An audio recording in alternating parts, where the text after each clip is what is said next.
এইভাবে একবার ভেজ মোমো বানিয়ে দেখবেন বন্ধুরা, দারুণ লাগে খেতে আর খুবই টেস্টি হয়।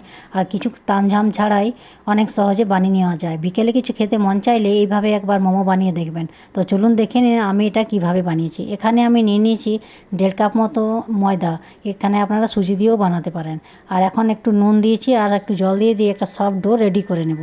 ডোটা আমি একটা সফট ডো বানাবো, যেমন রুটি জন্য আমরা বানাই। তো ডোটা আমার রেডি হয়ে গেল। এখন এটা আমি কিছুক্ষণের জন্য রেস্টে রেখে দেবো, কারণ সবজিগুলো আমি কেটে নেব। তো এখানে আমি নিয়ে নিয়েছি বাঁধাকপি, ক্যাপসিকাম আর গাজর আর কিছু রসুনের কোয়া। তবে এখন আমি আগে বাঁধাকপিটা একটু বড় বড় করে কেটে চপারের মধ্যে দিয়ে দেবো।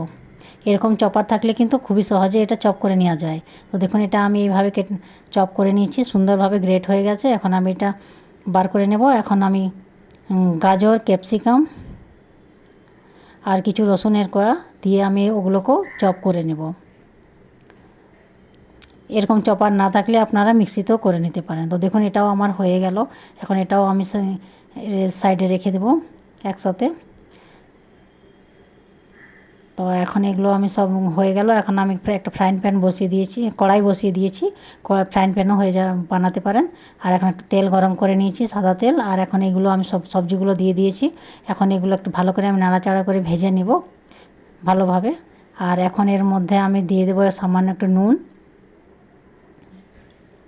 আর একটু গোলমরিচের গুঁড়ো দিয়ে আমি ভালোভাবে একটু ভেজে নেব। তো দেখুন আমার ধীরে ধীরে ভাজা হয়ে আসছে। এখন আমি উপর থেকে একটু পনির গ্রেট করে দেবো। এখানে আমার একটু পনির ফ্রিজে রাখা ছিল, তো আমি দিয়ে দিলাম। যদি পনির না থাকে এমনিও এটা টেস্টি হবে, তো পনিরটা দিলে কিন্তু আরও বেশি টেস্টি হয়। তো এখানে আমি 50 গ্রামের মতো পনির দিয়েছি। তো পনিরটাও আমার দেওয়া হয়ে গেল, সব কিছু নাড়াচাড়া করে মিশিয়ে দিয়েছি। এখন আমি উপর থেকে দিয়ে দেবো chilli sauce, red chilli sauce আর টমেটো সস আর একটু সয়া সস দিয়ে আমি ভালোভাবে সব কিছু মিশিয়ে দেবো। তো আমার পুরটা রেডি হয়ে গেল।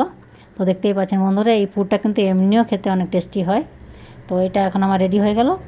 তো এখন আমি মোমোগুলো বানিয়ে নেব। তো মোমোগুলো বানানোর জন্য এখানে আমি ছোটো ছোটো করে লেচি কেটে নিয়েছি আর একটা করে লুচির মতো বেলে নেব পাতলা করে একটু এইভাবে।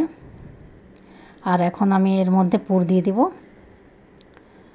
আপনারা নিজের যেমন খুশি শেপে বানাতে পারেন। আমি এটা একটু লম্বা শেপে বানাচ্ছি।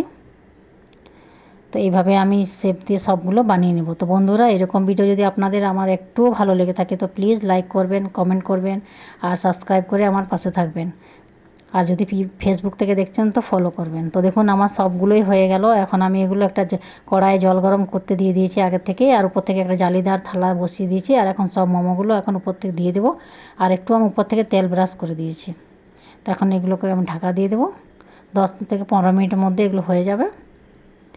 তো দেখুন আমার মোমোগুলো হয়ে আসলো, কত সুন্দর হয়েছে মোমোগুলো।